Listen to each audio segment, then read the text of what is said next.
where we were really lagging behind, but the insight that you have rendered to us, we all hope that we shall definitely go to our institution with your suggestion to implement that for the welfare of our society. हमारे Google search engine में किसी भी college का नाम type करेगा तो immediately आपकी पूरा बायोडाटा आ जाएगी। तो इस प्रकार का हमारा होना चाहिए सिस्टम में, इसीलिए जिसमें स्टूडेंट्स का भी लाभ हो, स्टूडेंट्स का पार्टिसिपेशन हो हर एक इंस्टीट्यूशन में, अलग अलग लेवल में, चाहे एकेडमिक लेवल पे, चाहे स्पोर्ट्स के क्षेत्र में हो, चाहे कल्चरल क्षेत्र में हो, कि किसी भी क्षेत्र में जब स्टूडेंट्स का पार्टिसिपेशन हो जाएगा तो वो भी एक quality other than the normal teaching. तो बाकी स्टूडेंट्स का प्रोग्रेशन के लिए हमें किस प्रकार का काम कर सकते हैं, उनको किस प्रकार से हम अलग अलग एक्टिविटीज़ में, फील्ड स्टडीज़ में, रिसर्च एक्टिविटीज़ में हम कैसे लगा सकते हैं। डिग्री कॉलेजेस में रिसर्च नहीं है, लेकिन एक रिसर्च को आगे ले जाने के लिए हम आई ओपनिंग हम कर सकते हैं, कुछ आई ओपनिंग प्रोग्राम हम कर सकते हैं जो दोस्त हुआ student of third year last year 6 semester students. अभी देखिए, अभी जो 4 FYP आ रहा है, हमारे जो 4 इयर्स प्रोग्राम आ रहा है, 4 इयर्स प्रोग्राम में 4 साल जब पढ़ाई करेगा, after completion of 4 year degree he can go for directly in research activity. तो ये प्रोग्राम भी आने वाला है, अभी काफ़ी यूनिवर्सिटी ने किया है। अभी कल ही एक नोटिफिकेशन मिला कि गुवाहाटी यूनिवर्सिटी ने FYP अभी लागू कर दिया है फॉर अंडर ग्रेजुएट। तो इससे क्या है कि student directly can go for research activity. ये इसीलिए हमको अभी कॉलेज में ही उनको रिसर्च के लिए तैयारी करना है, और इसीलिए in that way one incubation centre can be develop within our campus, ताकि उनको रिसर्च मेथोडोलॉजी के बारे में बताया जाए, बहुत सारे टॉपिक सब्जेक्ट्स के कंटेंट के बारे में उनको बताया जाए, जिससे उनको एक आई ओपनिंग हो जाएगी और एक IQ मिलेगी कि हमें आगे किस दिशा में जाना है। तो इस प्रकार से हम स्किल के बारे में बहुत सारे कॉलेजेस में अभी स्किल को शुरू किया है।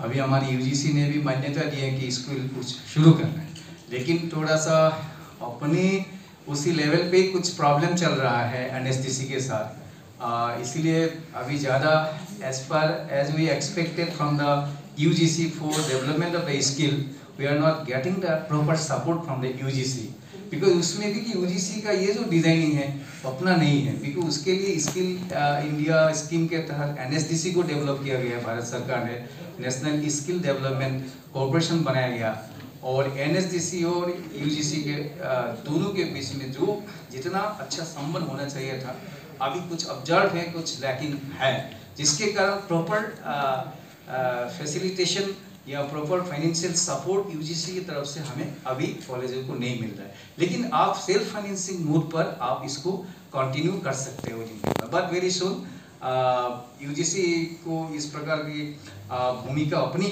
आप ही खुद डिजाइनिंग कर सकता है, तो ऐसा सपोर्ट आपको आगे मिलेगा, but we are expecting that. तो इसी प्रकार से एंटरप्रेन्योरशिप के बारे में हमें देखिए, जो भी हमारा रिजल्ट है, आउटकम्स है, that should be result oriented, job oriented. हमें जॉब ऐसा है कि हम खुद की नौकरी के लिए नहीं, कुछ हम ऐसा एंटरप्रेन्योरशिप का डेवलप करें, उनको ऐसा ट्रेनिंग दिया जाए जिससे एक बच्चा, एक स्टूडेंट जाके अपने लेवल पे जाकर किसी भी वेंचर का डेवलप कर सकता है। वो खुद भी एम्प्लॉय होगा, इन एडिशन टू वो 5, 10, 15, 200 लोगों का एम्प्लॉयमेंट कर सकता है। इस प्रकार का एंटरप्रेन्योरशिप उनके अंदर में डेवलप करना है। इसीलिए मैंने कहा कि आप यू आर द इनक्यूबेटर, आप एक किसी गुरु आश्रम के प्रधान गुरु हैं, क्योंकि you are deciding factor, you are the leader, you are the incubator, you are the innovator. तो इसके अंदर में आप anybody anything you can do, किसी भी असंभव को भी असंभव बना सकता है, ऐसी है। इसीलिए और आप इस दिशा में थोड़ा आगे बढ़िए, थोड़ा अच्छा रहेगा। तो इंडिविजुअल लेवल पर भी हम एक दूसरी कंपोनेंट है इंडिविजुअल डेवलपमेंट। तो इंडिविजुअल लेवल पर हम कैसे काम करेंगे? As a principal you are individual, your development for you have to think about your development, such as you are I coming here to and attending such a program and getting develop yourself. तो इसी हिसाब से other faculty members को भी हमें encourage करना है कि you go for the training. अभी यूजीसी ने इस सेंटर को डेवलप किया है ICUT को, और इसी प्रकार से अभी भी चर्चा चल रही है कि हमारे पास जो HRDC है इनको किस प्रकार से हमें डेवलप किया जाए और टीचर्स ट्रेनिंग को के लिए किस प्रकार से उनको प्रस्तुत किया जाए। कि हमारे हाथ में 15 लाख टीचर्स है, इतनी बड़ी संख्या के टीचर्स को अभी ट्रेनिंग करना, क्योंकि NEP के अंदर में टीचर्स एजुकेशन को टीचर्स ट्रेनिंग को पार्ट में इसको लिया इम्पोर्टेंस दिया गया है।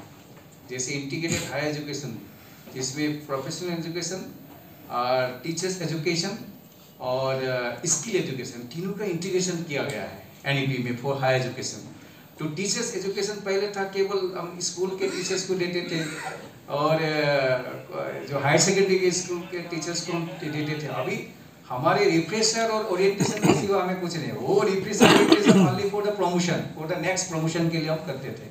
लेकिन अपने प्रमोशन में नहीं, अपना नॉलेज का जो हमारा जो ज्ञान का जो लेवल है उसके डेवलपमेंट के लिए हमें काम करना है, क्योंकि इसके लिए भी टीचर्स का ट्रेनिंग पार्ट आ रहा है। इसीलिए हमने इंडिविजुअल लेवल पर टीचर्स के साथ उनको ट्रेनिंग में भेजना, फिर उनके साथ अभी कॉलेज में बहुत सारे चैलेंजेस हमारे टीचर्स के कारण आते हैं।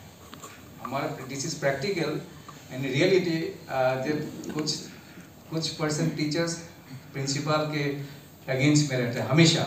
आप चाहे कितना भी अच्छा काम करो, कितना भी भलाई करो, उनके प्रमोशन में हमने कभी रुकावट भी नहीं डाला।